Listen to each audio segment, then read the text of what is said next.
Welcome back to Bigg Boss analysis.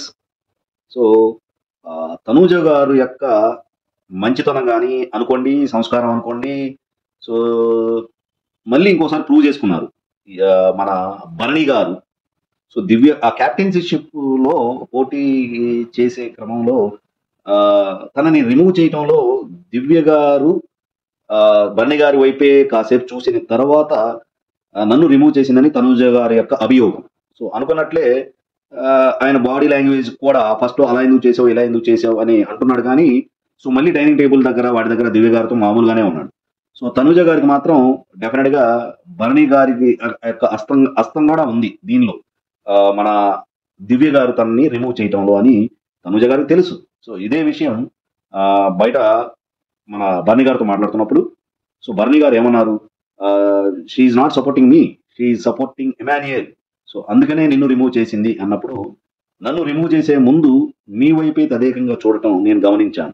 So నిజంగా భరణి గారు తనుజ గారిని remove చేయకుండా ఉండాలి అనుకుంటే దివ్య గారితో భరణి గారు అప్పుడే చెప్పొచ్చు. ఎందుకంటే ఆల్రెడీ సాయి శ్రీనివాస్ కూడా ఫస్ట్ దివ్యాని రిమూవ్ చేయడానికి ట్రై చేశాడు, తర్వాత రీతుని రిమూవ్ చేయడానికి ట్రై చేశాడు, సుమన్ శెట్టి గారిని రిమూవ్ చేయడానికి ట్రై చేశాడు.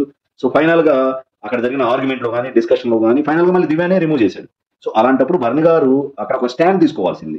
సో నిజంగా తనుజ గారు క్యాప్టెన్సీ షిప్ కి కెప్టెన్ అవ్వాలని మనస్ఫూర్తిగా భరణి గారు కోరుకుంటే అప్పుడు భరణి గారు దివ్యకి చెప్పాల్సింది. సో ఆటోమేటిక్ దివ్య గారు డెఫినెట్ గా భరణి మాట వింటుంది. సో డెఫినెట్ గా ఇది తప్పు.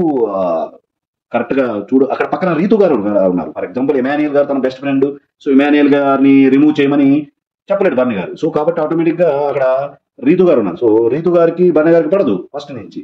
సో రీతు గారిని ఆలోచించని కూడా తను హింట్ ఇవ్వచ్చు ఇండైరెక్ట్ గా దివ్య గారికి. అలాంటిది ఏమి ఇవ్వకుండా తనూజ గారిని రిమూవ్ చేసేటప్పుడు ఆమె అంత ఫీల్ అయ్యి ఆల్రెడీ ఇది నీ పర్సనల్ ఎజెండాతో రిమూవ్ చేస్తున్నావు, ఇది భరణి గారు మీకు ఉన్న పర్సనల్ విషయాన్ని నేను బయటికి తీసుకురావడం వల్ల సంథింగ్ ఏదో చెప్పి భరణి గారి పేరు తీసుకొచ్చినప్పుడు భరణి గారు లేచి సో తనుజ గారు కెప్టెన్ అవడానికి హౌస్ మేట్స్ అంతా యాక్సెప్టెన్సీ ఉంది కాబట్టి సో దివ్య గారికి కొంచెం హింట్ ఇవ్వాల్సింది. సో నిలబడి తను స్టాండ్ తీసుకోవాల్సింది. తర్వాత రూమ్ లోకి వెళ్ళి ఏడుస్తున్నప్పుడు వెళ్ళి ఓదార్చడం కాదు కదా. సో అక్కడ మీరు ఆ ప్రెజెంట్ ఆ పర్టికులర్ మూమెంట్ లో ఉన్నారు. నిజంగా మీరు సపోర్ట్ చేయదలుచుకుంటే డెఫినెట్ గా తను దివ్య గారికి చెప్పాల్సింది అప్పుడే. సో ఇంకొకసారి ఆలోచించు అని. ఎందుకంటే అక్కడ అవకాశం ఉంది. ఒకసారి చెప్పినంత మాత్రాన అది ఫైనలైజ్ కాదు. ఎందుకంటే అంతకుముందు సాయి శ్రీనివాస్ పేర్లు మార్చాడు. ఫస్ట్ దివ్య, తర్వాత తను సారీ సుమన్ శెట్టి, రీతు ఇలా మార్చాడు పేర్లు. అలాంటప్పుడు భరణి గారికి నిజంగా తనుజ గారిని సేవ్ చేయాలనుకుంటే దివ్యాకి చెప్పేవాడు. సో అక్కడ చెప్పలేదు, చెప్పకుండా సైలెంట్ గా ఉండి ఏదో సేఫ్ గేమ్ అన్నట్టు సైలెంట్ గా ఉన్నాడు. సో మౌనం అంగీకారం అని అందరూ అనుకుంటారు. సో అందుకనే భరణి గారు తనుజ గారిని ఓదార్చడానికి వెళ్ళినప్పుడు మీరు నాతో ఎప్పుడు మాట్లాడొద్దు, మిమ్మల్ని నమ్మను అన్నట్టు ఇండైరెక్ట్ హింట్ ఇచ్చింది. సో ఆయన ఎంత ఓదార్చాలని ట్రై చేసినా నేను ఓదార్చడానికి వెళ్ళాలి, లేకపోతే అతను నెగిటివ్ అవుతాడు కదా. సో అందుకని వెళ్ళాడు. సో అక్కడ ఓదార్చడం కాదు, ఇక్కడ స్టాండ్ తీసుకుంటే ఇంకా బాగుండేది. ఆడియన్స్ లో ఒక గ్రాఫ్ ఒక రేంజ్ లో ఉండేది. సో ఇంత చేసినా కూడా తనుజ గారు ఈ రోజు భరణి గారు తనుజ గారిని వెళ్ళి అడుక్కోవాల్సి వచ్చింది. సో నేను ఒకవేళ ఎలిమినేట్ అయితే నన్ను కాపాడుతావా, నన్ను కాపాడు, నీకున్న అస్త్రాన్ని సేవింగ్ అస్త్రాన్ని వాడి నన్ను కాపాడమని అడగాల్సి వచ్చింది. సో చివరికి ఆమె నేను మాట ఇచ్చాను ఏదో చెప్పారు.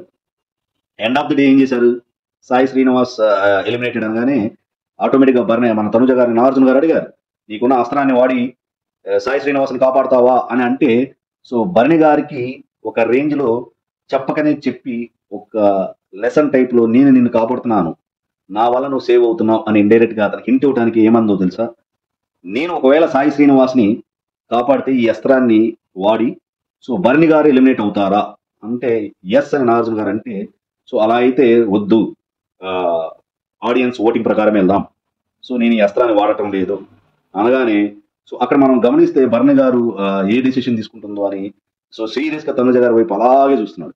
సో అతనికి డౌట్ ఉంది, మనం ఇన్ని గేములు ప్లే చేస్తున్నాం కదా, డెఫినెట్ గా తనుజ గారు ఆ అస్త్రాన్ని వాడేసి నన్ను పంపించడానికైనా సరే ఆ అస్త్రాన్ని వాడుతుందేమో అని భరణి గారు అనుకున్నారు. పాపం కాసేపు ముఖం అంతా వాడిపోయింది. సో ఎప్పుడైతే ఆ అస్త్రం వాడకుండా భరణి గారిని ఈ ఇంట్లో ఉండడానికి అవకాశం కల్పించిందో అప్పుడు వెళ్ళి థ్యాంక్స్ చెప్పాడు. సో ఇది తనుజ గారి యొక్క మంచితనం, సంస్కారం అని చెప్పాలి. సో ఇది భరణి గారు కూడా తెలుసుకొని ఇప్పటికైనా తన యొక్క గేమ్ స్ట్రాటజీని. సో మన యొక్క దివ్య గారి యొక్క నిజ స్వరూపం కూడా బయటపడింది. సో దివ్య గారిని నాగార్జున గారు డైరెక్ట్గా అడిగారు, నువ్వు గెలవడానికి ఆడు, వేరే వాళ్ళని ఓడించడానికి కాదు. సో నీ స్ట్రాటజీస్ ఏమైనా ఉంటే నువ్వు గెలవడానికి ఆడు. సో తనుజ గారి మీద టార్గెట్ చేసుకుని నువ్వు ఎందుకు ఆడావు? సో ఇది పర్సనల్ గ్రడ్జ్ అన్నట్టు వెళ్తుంది. నేను గౌరవ్ గారు కూడా చెప్పారు. అలాగే నా మీద చెప్తుంది, "ఓ, మీరు కళ్యాణ్కి మాట ఇచ్చావు, మాట తప్పావు."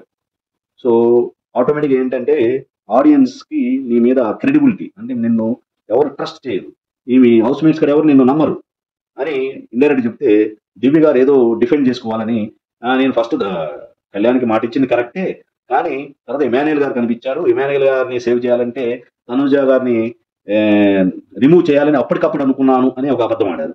అలాగే వెంటనే వీడియో వేసేసి అసలు టాస్క్ స్టార్ట్ కాకముందే సో గౌరవ్ గుప్తాతో రిమూవ్ తనుజ, ఎవరున్నా సరే ఈవెన్ రీతు తనుజ ఉన్నా సరే తనుజాని రిమూవ్ చేయి అని గౌరవ్తో దివ్య చెప్పడం. So at the same time పవన్తో కూడా రిమూవ్ తనుజాని రిమూవ్ చేయండి అని ముందుగానే పవన్తో చెప్పటం. సో ఇవన్నీ వీడియో క్లిప్పింగ్స్ ద్వారా పవన్ నోటి ద్వారా చెప్పిన తర్వాత మన దివ్య గారు ఉబ్బి తప్పిపోయిపోయారు. సో దొరికిపోయారు. So at the same time so ముందు ఎప్పుడైనా సరే గేమ్ నీ కోసం ఆడు, వేరే వాళ్ళని రిమూవ్ చేయడం కోసం ఆడొద్దు అని నాగార్జున గారు చెప్పేసరికి సో ఏం మాట్లాడాలో అర్థం కాల. అదే ఇంకో చోట కూడా దివ్య దొరికింది. అక్కడ ఎక్కడంటే ఆమె వాళ్ళు ఆడే మన దివ్య గారు సుమన్ శెట్టి గారు ఆడే టాస్క్ లో ఆల్రెడీ ముగ్గురిని లేపి వాళ్ళ ప్లేస్ లో కూర్చోవాలి. సో ఆల్రెడీ మన బన్నీ గారిని లేపి కూర్చుంది ఫస్ట్, తర్వాత కళ్యాణ్ గారిని లేపి కూర్చుంది, మన గౌరవ్ గారిని లేపి కూర్చుంది. సో అలా ముగ్గురు నలుగురిని లేపి కూర్చోబెట్టింది. సో ఇక్కడ ఎవరినైతే లేపి కూర్చుందో వాళ్ళలో ఒకరిని ఎలిమినేట్ చేయాలి. సో మన కళ్యాణ్ గారు ఆల్మోస్ట్ వాళ్ళ టీంలో మెంబరు. సో అతను ఎలిమినేట్ చేస్తే బాగుండదు. సో బర్నీ గారిని ఎలిమినేట్ చేస్తే అంటే మన కళ్యాణ్ గారిని ఎలిమినేట్ చేస్తే సేమ్ బ్యాచ్ మేట్ ని రిమూవ్ చేయరు కాబట్టి ఎవరికి అనుమానం రాదు అని రిమూవ్ చేశాను అన్నప్పుడు నాగార్జున గారు చాలా మంచి వ్యాలిడ్ పాయింట్ తీసుకొచ్చారు. అట్ ది సేమ్ టైం మీరు బర్నీ గారికి క్లోజ్ కదా, బర్నీ గారిని మీరు రిమూవ్ చేసినా సరే మిమ్మల్ని ఎవరు గుర్తుపట్టేవాళ్ళు కాదు కదా అనగానే దివ్య గారు తరబడిపోయారు. సో ఇక్కడంతా బర్నీ గారు సగమే నిలబడి ఆల్రెడీ నిలబడ్డారంట. సో కాబట్టి అది కౌంట్కి రాదేమనే ఉద్దేశంతో బర్నీ గారిని కాపాడాలనే ఉద్దేశంతో ఆ గేమ్ ఆడినట్టు అది క్లియర్ గా కనిపిస్తుంది. అసలు తర్వాత వీడియో ప్లే చేస్తే అసలు బర్నీ గారు ఏమి నిలబడడానికి ఏం ట్రై చేయలేదు. సో బర్నీ గారు కూడా ఆ నలుగురు లిస్ట్ లో ఉన్నారు. సో ఆ లిస్ట్ లో ఉన్నారని చెప్తే డెఫినెట్ గా బర్నీ గారిని కెప్టెన్సీ టాస్క్ నుంచి రిమూవ్ చేయాల్సి వస్తుంది. సో అందుకని అక్కడ ఒక అబద్ధం ఆడింది. సో బర్నీ గారి విషయం దగ్గర అబద్ధం ఆడింది, తనుజ గారి విషయం దగ్గర మనకి కళ్యాణ్ మాడిచి తప్పింది, డెమాన్ పవన్ కి అండ్ గౌరవ్ కి అసలు టాస్క్ స్టార్ట్ చేయకముందే రిమూవ్ తనుజాని రిమూవ్ చేయండి అని చెప్తుంది. సో ఆల్రెడీ ఈమె రిమూవ్ అయిపోయి ఈమె క్యాప్టెన్సీ టాస్క్ నుంచి బయటకు వచ్చిన తర్వాత కూడా ఎవరో ఒకళ్ళని గెలిపించాలని నీకు ఉండొచ్చు, కానీ ఒకళ్ళని ఓడించడమే నీ యొక్క ధ్యేయం అన్నట్టు ఆడొద్దు. సో దీనివల్ల నీ క్రెడిబిలిటీ పోతుంది. సో ఆడియన్స్ యొక్క నమ్మకాన్ని కోల్పోతావు అనగానే సో ఇక నుంచి అలా ఆడను అని తన యొక్క తప్పును తెలుసుకున్నట్టే నటించిందా లేదా నిజంగానే తెలుసుకుందా అనేది మనకి భవిష్యత్తులో తెలుస్తుంది. సో ఇలాగే గేమ్ ఆడితే ఆల్రెడీ ఇది ఆడియన్స్ కి బాగా నాటుకుపోయింది. ఈ విధంగా చూస్తే దివ్య గారు నెక్స్ట్ వీక్ కానీ ఆ పై వీక్ కానీ అస్సామే అనిపిస్తుంది. చూద్దాం దివ్య గారికి ఎలాంటి లెసన్ ఆడియన్స్ చెప్తారో, వెయిట్ అండ్ సీ. సో ఇది నా అనాలిసిస్.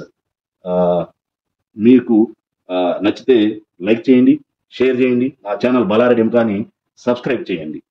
జై హింద్.